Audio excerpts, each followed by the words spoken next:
Hello, and welcome to Socialism, the weekly Marxist podcast from the Socialist Party. 80 years on from Trotsky's assassination, can they kill his ideas? Lev Davidovich Bronstein, better known as Leon Trotsky, was killed on 21st of August 1940. What was Stalin afraid of? And why do the capitalist commentators still try to bury Trotsky's ideas today? This month, Socialism the Podcast will be answering those questions in a series on Trotsky and Trotskyism. What was his role in Russia's revolutions? What is the theory of permanent revolution? How did Stalinism betray it? What is a transitional programme? And what can workers and socialists today learn from it all? We begin our series with a general introduction. In the months before his death, Trotsky wrote, "If I had to begin all over again, I would of course try to avoid this or that mistake, but the main cause of my life would remain unchanged.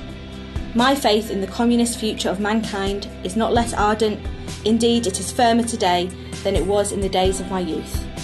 Life is beautiful. Let the future generations cleanse it of all evil, oppression and violence, and enjoy it to the full." This episode of Socialism looks at Leon Trotsky, an introduction to his revolutionary life and ideas.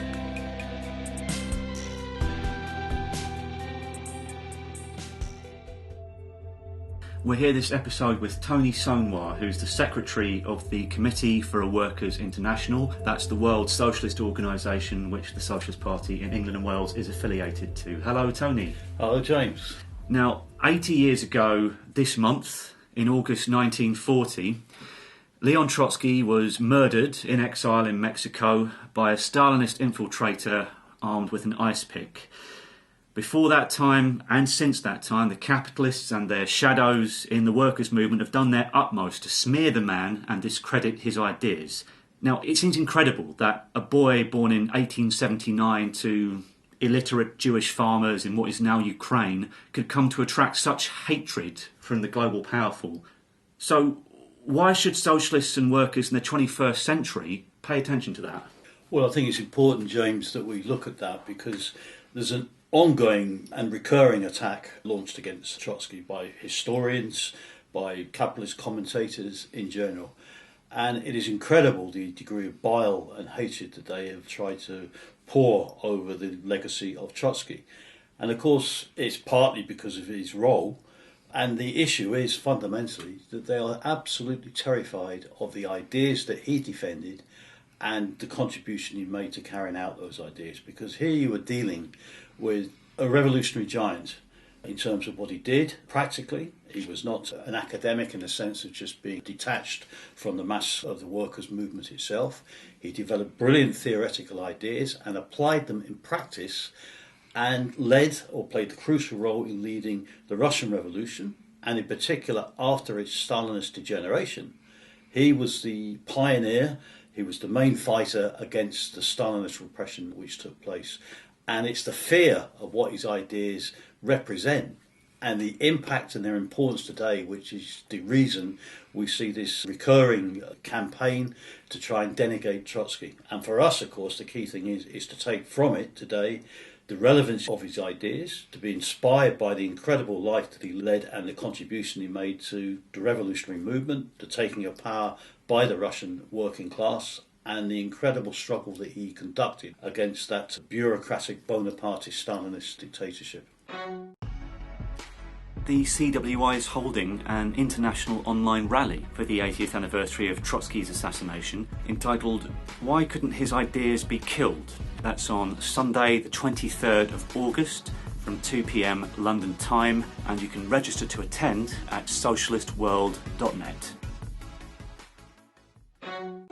Now, like a lot of people, like everyone really, Trotsky in his early life went through a range of different ideas as he was trying to test out his politics and figure out what the way forward for society was. But ultimately he fell in with revolutionary circles and ended up exiled to Siberia by the Tsarist police state, I suppose you could call it, the dictatorship at that time, a feudal monarchy, and escaped ultimately his first exile in Siberia and became involved with Vladimir Lenin, and the Russian Social Democratic Labour Party. But Trotsky and Lenin then fell out in the Bolshevik-Menshevik split in 1903. So what happened? Well, that's an interesting point because there's different angles to that, James. Firstly, the importance of the split that took place in 1903 between the Bolsheviks and the Mensheviks is of crucial importance in and of itself. But the fact that you had this falling out or disagreement between Lenin and Trotsky on that issue and later on some other issues as well, it refutes this idea which is put around that the whole of Bolshevism was simply Lenin's dictatorship in which there was no debate, no discussion, no dissent took place. And that is completely refuted if you look at the whole history of the Bolshevik Party and indeed the relations between Lenin and Trotsky themselves. Now, in 1903, though, it was a crucial question because you had the Russian Social Democratic Labour Party, which was the umbrella Marxist organisation of revolutionaries in Russia. At that time, it was largely driven into exile, of course, because of the Tsarist regimes. And by 1903, you had two wings develop within it. One which crystallised around the Bolsheviks, led by Lenin, and one which crystallised around the Mensheviks, who included many individuals. You had Plekhanov on the one side, you had Martov on the other, on the left, all of whom had played different roles and had made contributions. But there was a fundamental difference eventually to emerge, but in 1903 it was a split over what appeared to be a relatively secondary question, an organisational question, of the character of the membership of the party. And it came down to a dispute between hards and softs. And really that was an anticipation of what was to develop later into a much more fundamental difference over the character of the revolution in Russia, the character of the Revolutionary Party itself, which maybe we can come on to discuss a little bit later. But that dispute took place. Now, Trotsky at that time didn't fully grasp the significance of the split that took place in the 1903 Congress, which eventually was compelled to move to London and met there. And he didn't really see that. And he held out the hope for a whole period after that it'd be possible to overcome that division. And what he really looked towards was that under the impact of events, particularly the wing of the Mensheviks around Martov and some of the others, he hoped that under the impact of events that they would be forced back towards the left. And he tried in that sense to facilitate a reconciliation between the two wings of the party. Now, Lenin had grasped the issues much clearer and saw behind this organisational question more important political differences which were to emerge. Now, Trotsky later came to the same conclusion some years later under the hammer blows of the revolution itself and ended up joining the Bolsheviks. And, of course, at the time he did that, he fully recognised the bad role that he had played at different stages trying to facilitate the reunification of the party and recognised the mistake. And he makes a very important point in his autobiography, My Life, where he recognised the mistakes, and he made a point that once he became convinced of the issues, he came to Lenin on a much more principled and solid basis than others who at the time had simply repeated by rote some of Lenin's formulations, some of Lenin's arguments, but hadn't really grasped the points. And that was reflected later after Lenin's death, when those individuals abandoned much of the ideas that were defended by Lenin and the Bolshevik Revolution in 1917. So 1903 was a very significant point in the history of the movement, and it has echoes today. Some of the disputes that we've had in the CWI and in other organisations which developed have also represented elements of this trend between those who want to go for a more compromised position and those who want to maintain a more principled, harder position of defending a more principled Marxist form of organisation and Marxist programme and policy. Now, not long after this split, where Trotsky was in effect in the middle for a whole number of years, revolution broke out in Russia. First time was in 1905. Now, the young working class of St. Petersburg, which was the main administrative and industrial centre of Russia at that time, established a new form of organisation, the so-called Soviet, which of course is the Russian word simply for council. What was Trotsky's role in the Petersburg Soviet, and are Soviets a model for today? Well, I think that's a very important question, James, particularly the second part of the question. Trotsky, despite the fact after 1903, I mean, really, he wasn't with the Mensheviks, he wasn't with the Bolsheviks, he was, straddling a position in between the two in reality, although politically always really tending to endorse the position adopted by Lenin on most of the fundamental questions. But by 1905, nevertheless, despite that fact, Trotsky had accumulated a lot of authority, reflecting his activity in the underground, which was there, reflecting what he contributed politically. And that was reflected in the 1905 revolution. And with the formation of the Soviets in 1905, the first time it was formed, Trotsky was elected president of the Petrograd Soviet, which was an organization of the Petrograd working class, which is a very revolutionary section of the working class. And it reflected the authority that Trotsky had built up. Now, significantly, there's a false perception sometimes given that everything in the Bolsheviks was predetermined and pre-decided, and they always just had a correct position. And that was reflected in the attitude towards the Soviets, because the Soviet in 1905 was a new organisation. It had not been seen prior to that. Could you describe it a little, perhaps? Well, it was a Soviet, as you correctly said, the term a council. It was delegates elected from the factories, subject to immediate recall. They came together and formed a council. Later on, as Soviets were formed beyond one or two of the factories, they linked up on a citywide basis. All of the delegates were elected subject to recall. It became a genuine organ of struggle of the working class, and it was the parliament of the working class where all of the political issues were thrashed out and debated, and it was a struggle between the different parties and tendencies which existed within the workers' movement itself. And Trotsky had this enormous authority, but as a new organisation, the importance of this development was not readily understood.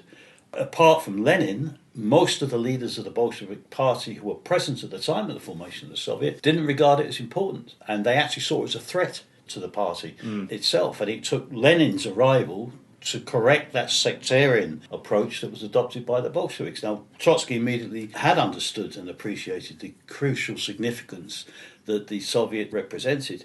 Now, what is the relevance for this today? And I think that's a crucial question, because if we look at the movements we've seen in Chile in the recent period, we look at the movements we've seen in a whole series of countries, in Ecuador, of what we saw broken in Lebanon, of what we see the other movements that taken place, the crucial question is that of organisation, the absence today of organisation of workers in struggle. Now, the trade unions are of fundamental importance. The organised working class is decisive, and that was always recognised by Trotsky, by Lenin, and by revolutionary socialists. But that does not preclude other organs of struggle being thrown up and developed. Now, that is a crucial question, because if we look at what has taken place historically, we've seen the absence of any type of Soviet organisation was one of the major weaknesses in many revolutions. The absence of them in the Spanish Civil War in the 1930s was a big weakness, which Trotsky advocated the formation of workers' committees there. Their absence in the Chinese Revolution in 1927 was also a crucial weakness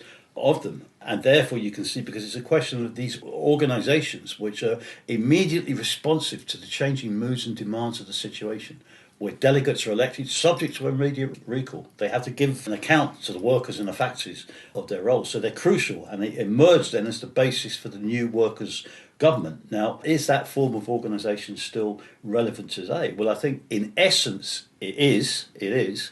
Whether it would take exactly the same form as it did in revolutionary Russia, I think we have to be a little bit more cautious about, particularly from the point of view of the change of the composition of the working class in some countries, where you see a decline of the industrial base. The concentration of workers into big workplaces is less pronounced today with the deindustrialization which has occurred in many countries. But of course they're still there, and you could imagine some type of organisation emerging amongst some layers of workers, but other forms of organisation amongst the precarious workers would need to be thrown up and established during the course of those workers moving into a struggle. And it would in essence be a Soviet type of organisation. Whether it be exactly the same, we have to be, I think, a little bit open to. And it's crucial in many countries at this stage. I mean, the organisation of workers at the workplace is the decisive feature for the movement, but it's also important in areas where you have crisis of capitalism, mass unemployment, you have a social disintegration take place. You see the importance of the social movements, for example, in Latin America, India and other countries, based in the neighbourhoods, based around housing issues. They're also of crucial importance. And for us, it's a question of integrating the two together. obviously the work in the trade unions, with any new organisations of struggle, committees of action, which workers may throw up during the course of struggle, but linking those together with movements and forms of organisation in the communities today is more important than possibly it has been at any other point. So you also mentioned some of the historical examples there, the Spanish Revolution and China, and of course in Spain there were committees of a sort, weren't there? But they were put together at the top. They were in effect the coming together of the bureaucracies of the trade unions and some of the political parties, whereas in China there was just no organ of any organised worker struggle at all. So the key element in whatever is thrown up today is that the actual ranks of the working class have a way to discuss and decide policy democratically. Is that fair to say? Yes, that would be accurate. If you take, for example, the Spanish Civil War, what you did have liaison committees and different councils, but they were fundamentally the local leaderships of different political parties, the Boom Socialist Party, Communist Party sometimes, and the trade unions. But it was the leadership of the parties. It was not the same position as the Soviets, where you'd have mass meetings of the workers in the factories. Delegates were given an account, a report. The delegates were elected subject to immediate recall, and they provided a check. And in that sense, the Soviet form of organisation represented also the decisive changes which were taking place in the attitude and outlook of the working class, because at the beginning of the revolution, 1917, the Bolsheviks were not in the majority. They were in a small minority in the Soviet organisations which were built and were thrown up. And that changed later, reflecting the changing political situation, the experience of the working class, and the fact that the programme of the Bolsheviks that was advocated by Lenin was the programme that workers understood to take the revolution forward. The absence of those organisations elsewhere was a fundamental weakness, which did partly result in holding back the revolution at a certain stage in those countries. And as you say, in China, there was nothing there. And you had the criminal policy of Stalin of insisting the Chinese Communist Party dissolve its forces fundamentally into a bourgeois nationalist formation, the Kuomintang. So Trotsky in 1905 understood immediately the importance of the Soviet form of workers' organisation and came to lead the St. Petersburg Soviet, of course St. Petersburg later renamed Petrograd in 1914, I think. But the 1905 revolution was defeated. Trotsky was arrested, he was sent into exile again, and while in exile he analysed the 1905 revolution and its aftermath, and he established the theory now known as the permanent revolution. What was the significance of the permanent revolution then and now? Well, then it was a decisive turning point because it dealt with the whole issue of the character of the Russian Revolution.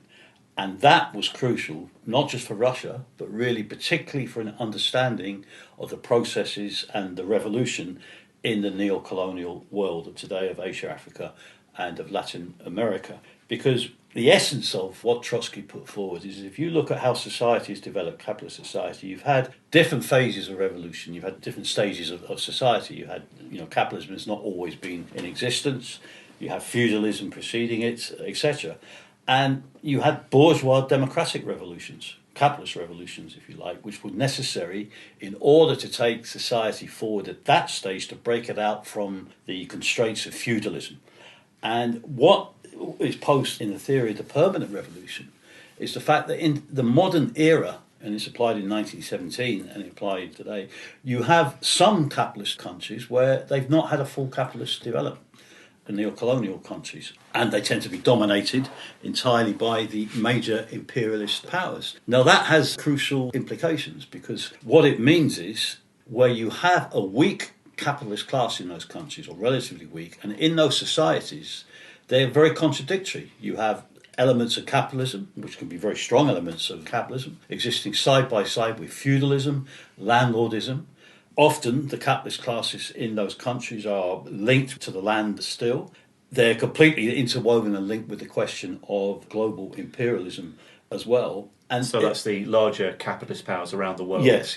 Acting as kind of loan sharks, if you like. Yes, and they'd be linked through loans, investment, etc. They'd be there. Now, in these countries, what it means is the tasks of the capitalist democratic revolution, the bourgeois democratic revolution, that can be summed up really in the issue of the unification of the country into a nation state, the solution to the land question, development of industry, establishment of a stable form of parliamentary democracy. The capitalist class is not sufficiently confident or strong enough to carry out, or complete, to be more accurate, the full tasks of the bourgeois democratic revolution. And therefore, the key question is, how is that to develop? And this is where you had the split develop between the Mensheviks and the Bolsheviks, because the Mensheviks concluded that really you'd have to go through a stages theory position, where first of all, capitalism will have to develop in these countries, if you like, to achieve the bourgeois democratic revolution, before the issue of the socialist revolution would be posed. Now, the problem is that development is not possible in these countries because they can't break free from the domination of imperialism. And neither are they prepared to rest on the working class that exists in those countries in order to assist them carry through these tasks, because they're terrified of what would be posed by the revolutionary movement of the working class. So they're left in an impossible position. And the essence of the theory that Trotsky developed, because you have also, as part of this process, a crucial element, as he identified, of the laws of combined and uneven development, where you have contradictory positions. You see this very clearly reflected in some of the modern neo-colonial countries, of a section of a quite a developed form of capitalism existing side by side with incredible backwardness and feudalism. You see, for example, in Brazil and India, you see existence. Well, India has its own nuclear warheads. Brazil has a highly developed computer industry and sections of industry. But on the other side, you know, you have grinding poverty, misery, and conditions akin to what existed in the Middle Ages as well. So it's like a combined and uneven development. So Trotsky developed the point, well, in that situation, the key task is for the working class to step in to lead this process in a revolutionary movement. Even if it's in a minority. Even if it's in a minority, winning the support of the exploited poorer sections of the peasantry, other sections of the urban poor, sections of the middle class as well. But it will be the working class that has to lead this process, and having come to power, if you like, to try and carry through the tasks of the bourgeois democratic revolution, it won't be limited to that. That will inevitably spill over to the question of abolishing capitalism, introducing a state plan of production in the initial period of the revolution itself. And that will be necessary in order to develop society. But the key point with that is that, as Lenin and Trotsky and the Bolsheviks emphasised, it assumes a permanence of its character. In a sense, it's an ongoing process. But the key factor there is, having taken power in one country, then it is not possible to move towards the development of socialism simply within the limitations of that country. And you have to look towards the extension of the revolution internationally, particularly towards the more industrialized and developed countries. And the whole emphasis of Lenin, Trotsky and the Bolsheviks was, having taken power in Russia, they saw that as a first step. It was the breaking of capitalism at its weakest link at that point. They then saw the importance of extending the revolution, and particularly looked towards the development of the German Revolution. And in fact, Lenin at one point even posed the question that if they had to give up the Russian Revolution, if it meant the victory of the revolution in Germany, they would do it, because that was more important from the point of view of the world revolution and the defeat of capitalism. But that understanding, and what Trotsky clarified in the theory of the permanent revolution, which he did in conjunction with another individual at the time who was a Marxist at the time, he abandoned the revolution movement later, Parvus, they developed these ideas. Lenin, in the course of the process, accepted the full analysis that Trotsky put forward on this particular question. It was absolutely instrumental for securing the victory of the Russian Revolution. And it was the real struggle that took place between the Mensheviks and the Bolsheviks was, in a sense, around this issue. Because the Mensheviks were arguing initially support for the provisional government, support for a capitalist coalition as a first step, and never posed the issue of the working class itself taking power. And while Trotsky was in exile in 1914, the Great War broke out, and this was a crucial point for revolutionary socialists around the world that led to a shattering of the Second International. And Lenin and Trotsky ended up in a very small minority in Marxism and in socialism, isn't that right? That's absolutely true, and there's many important lessons for that, because what took place with the outbreak of the First World War was the collapse of all of the mass workers' parties, or the leaders, the leaderships to be more accurate, who capitulated to national chauvinism. The German SPD, when they voted for war credits, you saw that reflected in the Labour Party here in the UK, and in similar stance in relation to France. You saw, all of the mass workers' organisations at that time which existed capitulated and collapsed, and those who stood out against that pressure were a small minority. And by the way, that has lessons to what we faced in the pandemic today and the COVID crisis. At the outbreak of that, we saw a whole series, if not the majority, of the political leaders of the so-called left parties in the parliaments endorse what the governments had done. The trade unions suspending strike action and struggle. In many ways, it was similar to what happened in 1914. And in 1914, those who represented opposition to the war were a tiny minority. And a conference eventually did take place at Zimmerwald. And even at that, you had a small minority with Lenin, with Trotsky, with Luxembourg from Germany, and others. But even the participants at the conference, the Zimmerwald conference, you had two wings. You had the revolutionary wing around Lenin, and you had a pacifist wing as well. They managed to put together an agreement, a declaration, a joint declaration, which Trotsky largely penned to get it out, but it was it wasn't an agreement in terms of what the program and strategy should be in terms of fighting the war. But of course, that was 1914. Events rapidly changed, and by 1917, you'd had the victory of the Russian Revolution.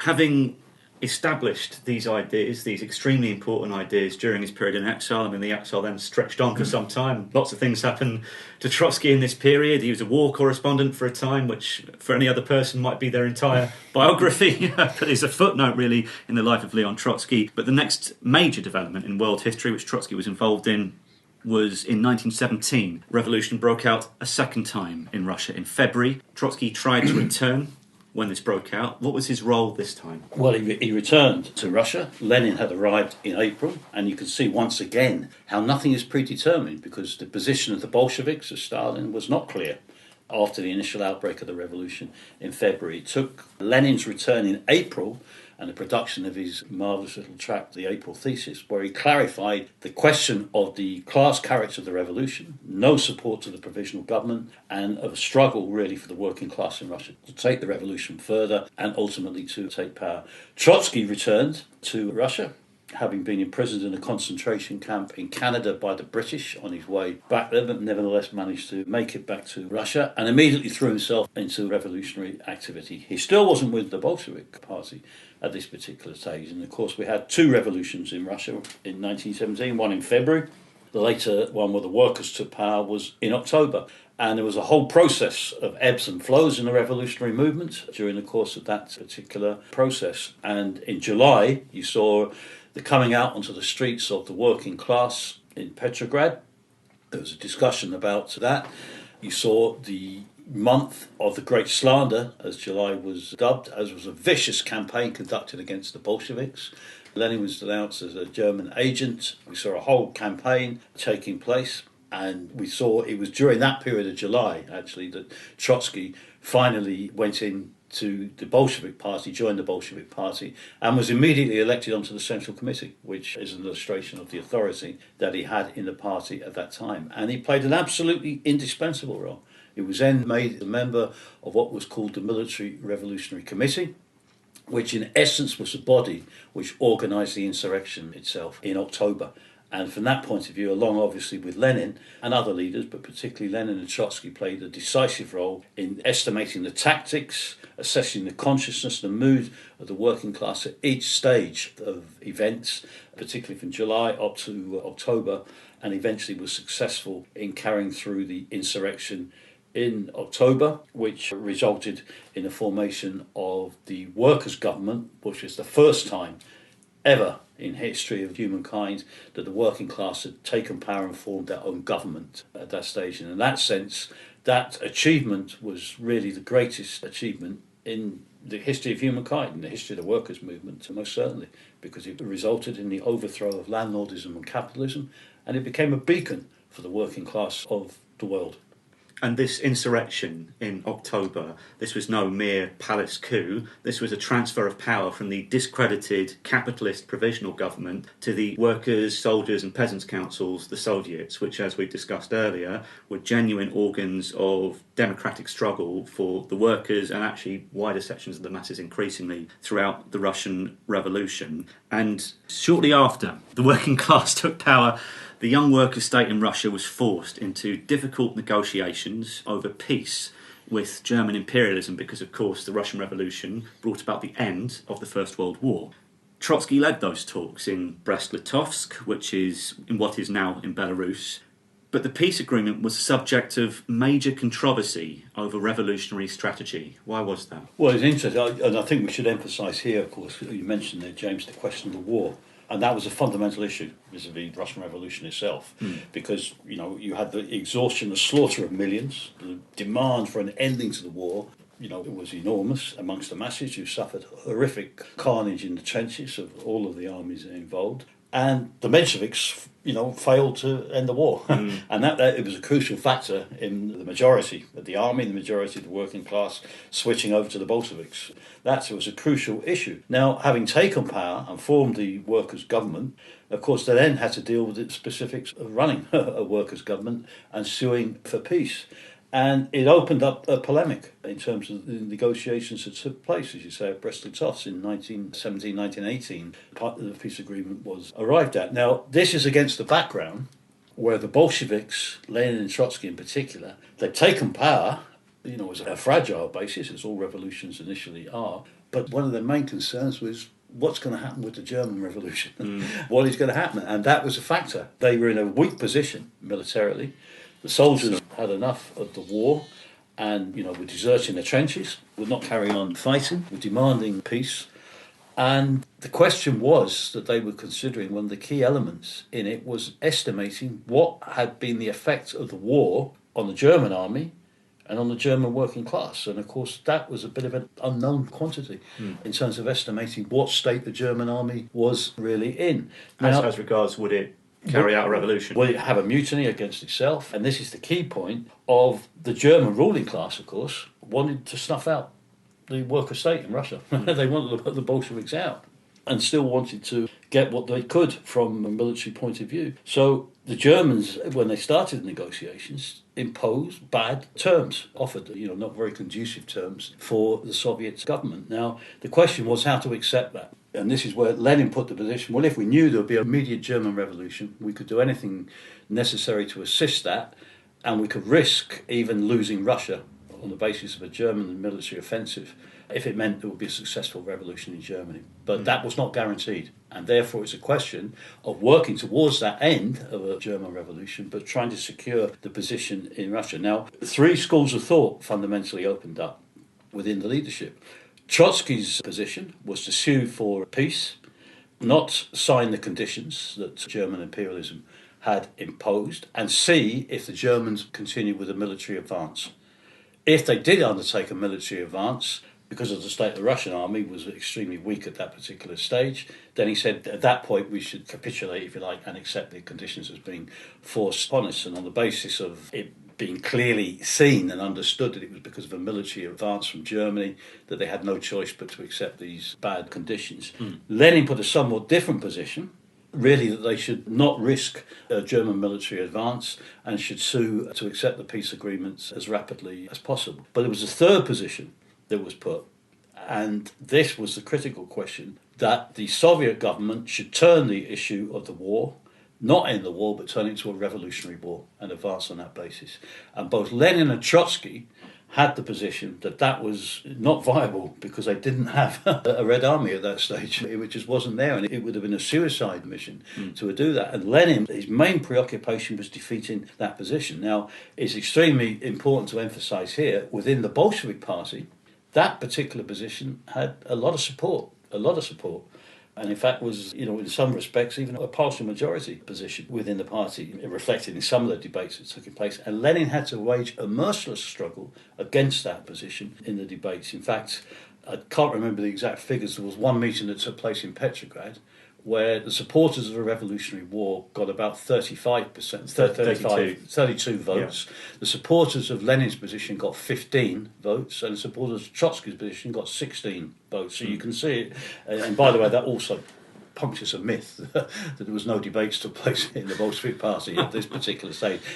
Or that Lenin always got his way. Lenin's position was the smallest position at that particular meeting. So it was an issue of a struggle. Now, eventually, Trotsky's position won out and was temporarily accepted by the Central Committee by the Party Congress after intense debate. And they tried that position, But very rapidly, after being duped by the Germans, we tried to drag out the peace negotiations a bit longer, and eventually the Germans broke it and went for a bit of a military advance, and at which point Lenin's position was immediately accepted there. But it shows the whole issue of, very complex questions that were confronting this extremely fragile Soviet government, which was in power and had only just taken power. And it's a question of maintaining the integrity of that regime in its very early stages as a central point to act as an appeal for the working class internationally, particularly in Germany and other countries of Europe. So when German imperialism broke this off, this fired the starting gun on a war of intervention by armies from all the major capitalist powers in Europe, sending forces into Russia alongside representatives, reactionaries of the old ruling classes, the whites, in an attempt to drown that revolution in blood. And Trotsky then led the construction and command of the Red Army to defend against this counter-revolutionary invasion and conduct a civil war to defend the workers' state. That's true, and that was, in a certain sense, one of his most incredible achievements, because Trotsky, despite having a tremendous theoretical capacity, he'd never been involved in military affairs before. He'd had no military training or particularly been involved in it. But from that position, and it's a reflection of his incredible genius that he was able to absorb all of the fundamental tasks necessary, he built a Red Army from fundamentally nothing. As we've seen happen, by the way, in other revolutions. If you take the English Civil War, Cromwell constructed a new model army as a bourgeois basis, but incredible feats were undertaken by the Roundheads and by Cromwell's army, how it was built up for nothing. In a certain sense, on a much higher level, completely ideological basis, much superior, class composition somewhat different as well. Trotsky did the same on a much bigger scale, a much bigger scale in terms of a force that was built, and it was incredible. But it wasn't an automatic process. It had to be struggled for. There was a battle to achieve the building of the army itself, and then, of course, he was faced with all of the issues of fighting a civil war, as you say, against 21 armies of intervention which came in to try and crush the movement, and he built an incredible position. And the revolution at different stages was extremely precarious. At one point they were down to only having control of the areas around Petrograd and Moscow, but from that they fought back a lot, and a crucial aspect of that was the role that Trotsky played as the commander-in-chief of the army, but also he pioneered incredible inventiveness in terms of military tactics, in terms of what he did. If you read his My Life, he had a train where he travelled from front to front, and it wasn't just a train. It had printing presses, it had a whole series of other facilities, obviously some military defence units on it. He had his own squads on it of highly motivated young worker Bolsheviks who were committed, who would go into the trenches with the Red Army soldiers, fight alongside with them, raise their spirits and their determination as they were slacking and falling back, or their morale had dipped after suffering war. And it was a phenomenal feat. And by the way, the feat of this in Trotsky's military writings and his studies is even acknowledged today by bourgeois military strategists. In many of the bourgeois military academies, one of the works that is studied is Trotsky's military writings and how he conducted the fight in the Civil War itself. I was amazed to find out that in the Pakistani army, for example, all of Trotsky's military writings are taught as part of the training process for the officer corps there, because of the significance of it as a recognition, really, of what was achieved. Now, of course, you won't find that broadcast on any of the capitalist media outlets, but it's a fact, and it's a measure of what was achieved there. In 1924, Vladimir Lenin died after a period of illness. Lenin and Trotsky had been the key leaders of the revolution, but Trotsky ended up losing power to Stalin, who previously was a little-known figure, with his theory of socialism in one country counterposed to Trotsky's theory of the permanent revolution. What happened? Well, there was a process, of course, it didn't take place overnight, but you had a whole series of factors coming together. You had a very difficult international situation. The revolution in Russia had been isolated. You saw, by 1924, death of Lenin, you'd had a defeat of the German Revolution. Defeat of the Chinese Revolution came quite quickly after that, and a very difficult situation with the Russian Revolution remaining isolated. And on top of that, you'd had two other important factors. One, you had exhaustion after the Civil War had taken place. It was not just a civil war. It was preceded by the First World War as well. So you go straight from the First World War straight into a civil war, motivated, and it was sustained because of support for the revolution, but nevertheless a devastating suffering and effects for the mass of the population, during which you'd lost, by the way, a whole series of key Bolsheviks were killed during the course of the war itself. And then, of course, you had other complicated factors. You saw the beginnings, because of the shortages, the horrific economic situation developing, the bureaucracy began to crystallise. The Soviets became a little more drained, less participation by sections of workers within them. The party apparatus became strengthened, and you'd had coming into the party as well sections of the state machine previously from the Tsar, under the Tsarist state, had come into the party apparatus, were absorbed into the state apparatus and then into the party apparatus. Sections who'd opposed the revolution before had also, for their own opportunist reasons, come in. And you saw the beginnings of the development of a bureaucracy, a bureaucratic caste began to emerge. It had begun to develop before 1924. I mean, Lenin in 23 was raising, before he had the stroke, was raising the dangers of what was taking place here. It came out for the replacement in private conversations with Trotsky that they agreed to form a bloc that Stalin should be removed as the general secretary because he could see the dangers that were then posed. But nevertheless, this bureaucracy began to develop, and then Trotsky, bit by bit, became the victim of an incredible campaign, which probably started in 22, 23, launched by people around Stalin to discredit Trotsky. There was a whole series of the groundwork was being prepared. It wasn't just one immediate act. This was done over a period of time. Brest-Litovsk, which we discussed, a false position was put there in terms of distorting, trying to put the position that only Trotsky was against signing a peace agreement, where it was a much more complicated process, as we've already explained. There was a whole series of gossip and rumour put round about Trotsky underestimating the peasantry, ignoring the peasantry. And bit by bit, there was a marginalisation began to take place. And then the party became more of an apparatus, or big chunks of it, and it began to be used to howl down those who supported Trotsky at meetings, of intimidation, and crystallised around him taking power, and eventually arrived at the position of Trotsky being more and more marginalised within the official positions, eventually being forced to resign from some of his positions, and they drove him into internal exile and then expelled him from the Soviet Union. And of course, as a justification of that, we saw this idea put forward, this pernicious reactionary idea of socialism in one country. It wasn't just Lenin and Trotsky or the theory of the permanent revolution that had never been entertained in the history of the Bolshevik Party as part of its programme. The idea was always from the point of view of an international socialist revolution. That is suddenly gone. And that really was the theoretical justification for this new Bonapartist bureaucratic clique which began to emerge. You've used the word Bonapartist there, and you used it earlier in the podcast as well. Could you give us maybe a short definition of that for listeners? Yes, I mean, by Bonapartist, what we mean by that is a state regime or a power or force or individual at the head of it, who would carry out repressive measures, but also balance between different classes and interests, etc. But in this particular case, it was a Bonapartist regime which was balancing on different interests, including this new bureaucratic caste which was emerging, and also eventually moved towards carrying out even more repressive measures. And of course for Napoleon Bonaparte, who rose to carry out that Yes. sort of regime after the French Revolution. Absolutely.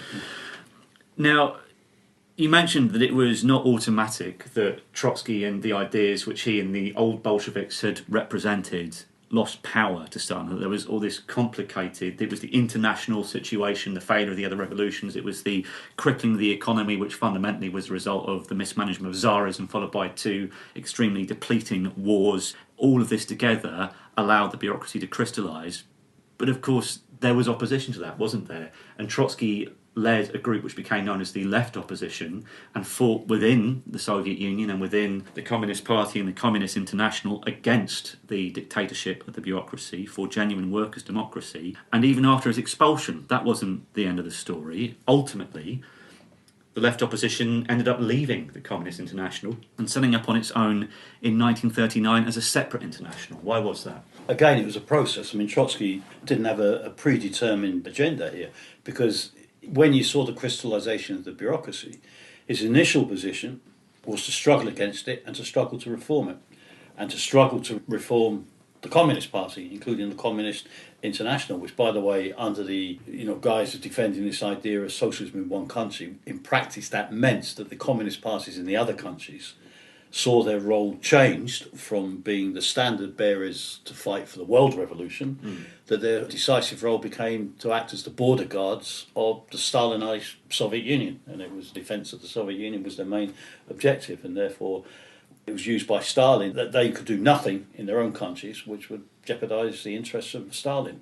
And for Stalin, that meant you don't fight for the socialist revolution in those countries, which had disastrous consequences in China and Spain, and eventually, well, from somewhat different reasons, in Germany as well. But the original position of Trotsky was to go for reform. But that position changed, and the decisive factor that changed Trotsky's attitude for it was what happened within Germany with the coming to power of Hitler. And that was a decisive turning point in his assessment, because it provoked discussion, but it did not provoke mass opposition and revolt within the Comintern and within the different communist parties. Trotsky still maintained a position to try and influence and win the rank and file communists, but he came to the conclusion that then we now had to go for a position, not just to reform. Eventually he developed it in relation to the Soviet Union in his marvellous book Revolution Portrayed, where he developed the position that you had to go now for another revolution, not a social revolution, because you had a nationalised planned economy, capitalism did not exist, but a political revolution of the working class to take power back from this bureaucratic clique, and concluded that it was necessary, as you say, in 1939, to launch the Fourth International as an attempt to reassemble the forces of genuine Bolshevism around the idea of building a new international because of the complete degeneration and collapse politically which has taken place of the Comintern and the different communist parties. Now that heroic struggle was waged, and this is one of the problems that the capitalist commentators who denigrate Trotsky have, because who were the first people to go into the gulags under Stalin? It was the Trotskyists. They were the ones that spoke out, while others remained quiet. Others sat on their hands. It was Trotsky and his supporters that spoke out against what was happening under the Stalinist regime, and they paid a terrible price. You had in Vorkuta, hundreds of young workers, Bolsheviks, Trotskyists, sent to the camps to face execution, being wiped out. But he had thousands of supporters throughout the Soviet Union who were there, but nevertheless they were not able to resist the growing consolidation of this Stalinist bureaucracy into power because of the conditions in the Soviet Union itself, but also because of the defeats which had taken place internationally. And Trotsky then, eventually driven to exile in Mexico, then began some of his most important work to try and assemble the forces of the Fourth International, but to defend ideologically and leave behind a genuine legacy of what is revolutionary socialism. And one of the most important contributions he made there was a theoretical analysis explained in his marvellous book Revolution Portrayed, because this development of the Stalinist bureaucracy was an entirely new historical phenomenon that had not existed before. And is that clarifying exactly what had taken place, which was crucial for the whole of the next historical period which opened up during and after the Second World War. And of course, you see, by the time you get to the Second World War, what had taken place. I mean, Stalin, they attacked Trotsky on the question of Brest-Litovsk and what his alleged role was there, and yet what was it Stalin did? Immediately, contrast what Lenin and Trotsky had argued at Brest-Litovsk to what Stalin did with signing the Stalin-Hitler Pact in 1939.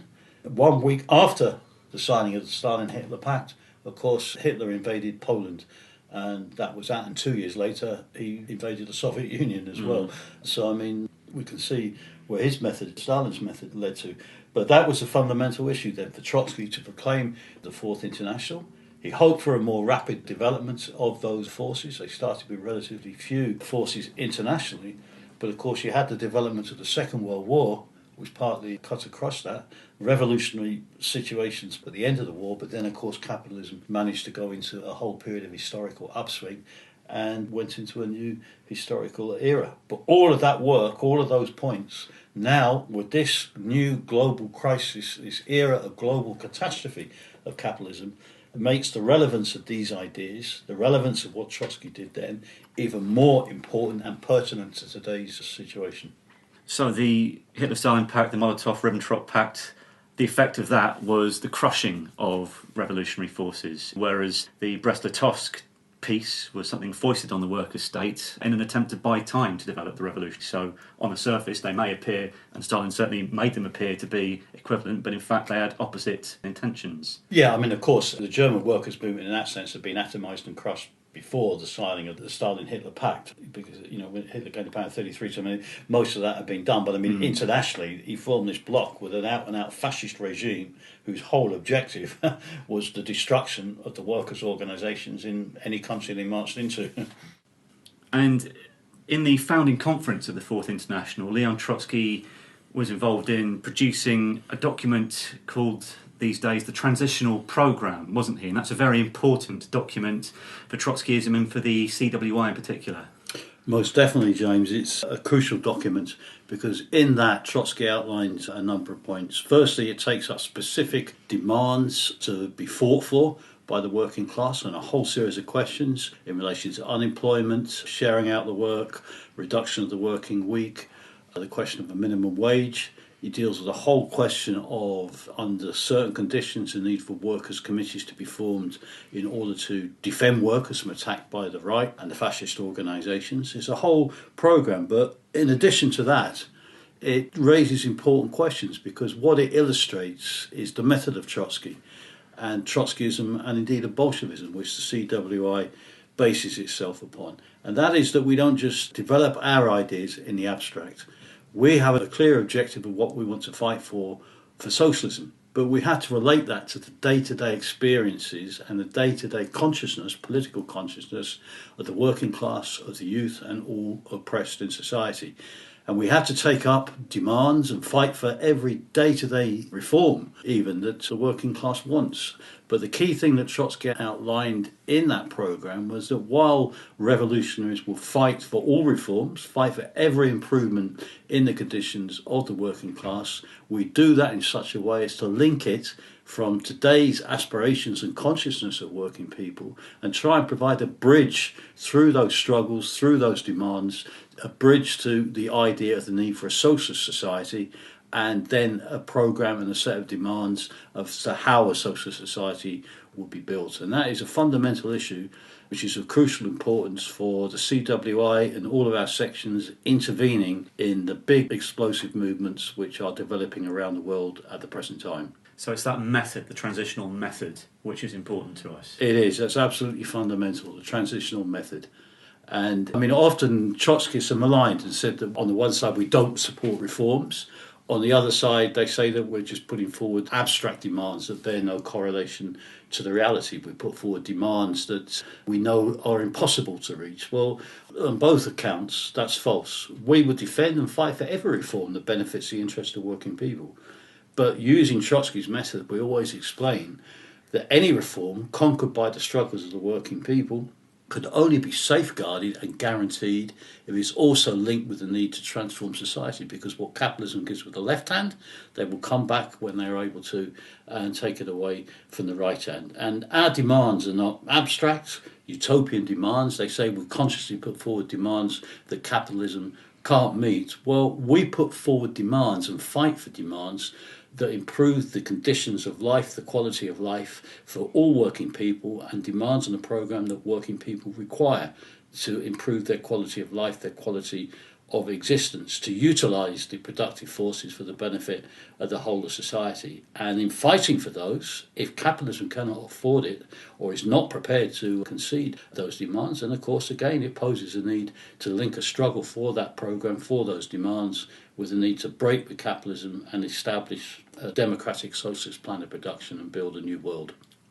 So Trotsky was the de facto leader of the 1905 revolution. He was central to expounding the theory of the permanent revolution, which, as you say, was later accepted by Lenin in the April Theses in 1917. Trotsky then co-led the October Revolution in 1917 alongside Lenin, negotiated the peace at Brest-Litovsk, founded and commanded the Red Army to defend the workers' state, fought the bureaucratisation of the workers' state under Stalin with his left opposition, and when that no longer became viable, established an entirely new international socialist organisation to try to keep the flame of genuine Marxism, workers' democracy and international revolution alive. But even this was not Trotsky's last battle and final contribution. In the run-up to his death in 1940, there was a struggle even within the new International, the Fourth International, in particular in its US section, the Socialist Workers' Party. Having fought to defend Marxism against Stalinist degeneration, a new rightward drift developed in the US SWP. What happened there? Are there lessons from that for today as well? There are. I mean, because it's important to recognise, outside of the left opposition in Russia itself, which had big support, or thousands of supporters, the SWP in America was probably the largest group that Trotsky had grouped around him internationally. The other forces were relatively small. And the role of the SWP at that stage had been absolutely critical. I've been on 2 or 3 occasions to visit Trotsky's house in Mexico City, and, it's very impressive to see. But one of the things is the equipment he had at the time. It was some of the most modern equipment that existed at the time for his secretaries to aid his writings. And that he got that from the SWP in America. The man was penniless. Apart from that, they played a crucial role in assisting the work at that stage. And then this battle broke out. And it was another important struggle. Trotsky initially tried to mediate to prevent it developing into a major struggle, but that became untenable as he saw an assault on the basic ideas of Marxism, theoretical ideas of Marxism, and also around the question of an understanding of the class character of the Soviet Union itself was an important element in the battle that eventually unfolded. And then it was crucial because it was the issue of orientation as well, of how the party should orientate to the American working class, its class composition, how it intervened amongst the American working class, how it intervened in the trade unions. A whole series of crucial questions arose, and it eventually led to a split. What happened later, after the death of Trotsky to the SWP in America, is a different discussion. It went off in another direction later. But nevertheless, that was a crucial battle, and it had very important lessons. It had lessons for us in the CWI in terms of the period we've been through, where we had a layer broke away from us who wanted to abandon the idea of systematic trade union work, systematic, consistent work within the organisations of the working class, and to build fundamentally a proletarian organisation. So it has had certain relevance to today's situation. And from that, important lessons can undoubtedly be drawn as to how the forces of the CWI and other revolutionary organisations need to develop over the course of the next period. Now, as always, if you like what you've heard, donate to help fund us, recommend us to your friends and co-workers, and if you agree, join the Socialists. All of these very rich points which we've been just introducing today, we're going to develop further in podcasts on specific topics, specific areas of Trotsky's life and ideas throughout the month of August. But you can read all of these and more in a new book which is going to be published by the Committee for a Workers' International. What's it called, Tony? We don't know yet. We don't know yet. We haven't got a title yet. On the revolutionary life and ideas of Leon Trotsky, title to be announced. But for this month of August, the 80th anniversary of the assassination of Leon Trotsky, we're going to be examining why he was assassinated and the power of his ideas which led to that assassination, their relevance for today. Thank you very much, Tony. Thank you. Socialism is produced by the Socialist Party, the England and Wales section of the Committee for a Workers' International. Today we heard from Tony Sanwa speaking to James Ivans, and I'm Helen Patterson. This episode was edited by Nick Hart. The CWI is holding an international online rally for the 80th anniversary of Trotsky's assassination, entitled "Why Couldn't His Ideas Be Killed?" It's on Sunday, 23rd of August, from 2 p.m. London time. You can register to attend at socialistworld.net. You can find further reading on this episode in the notes in your podcast app and at socialistparty.org.uk/podcast. If you want to get in touch, email socialismpodcast@socialistparty.org.uk. Do you agree with the policies and actions the Socialist Party is fighting for? We need you. Send us your details at socialistparty.org.uk/join. If you live outside England and Wales and want to join the fight for socialism in your country, contact the Committee for a Workers' International by visiting socialistworld.net. Socialism the Podcast has no wealthy backers. We rely only on funding from the working class, which maintains our political independence. So help us take the fight to big business. You can make a regular donation or a one-off payment at socialistparty.org.uk/donate. Till next time, solidarity.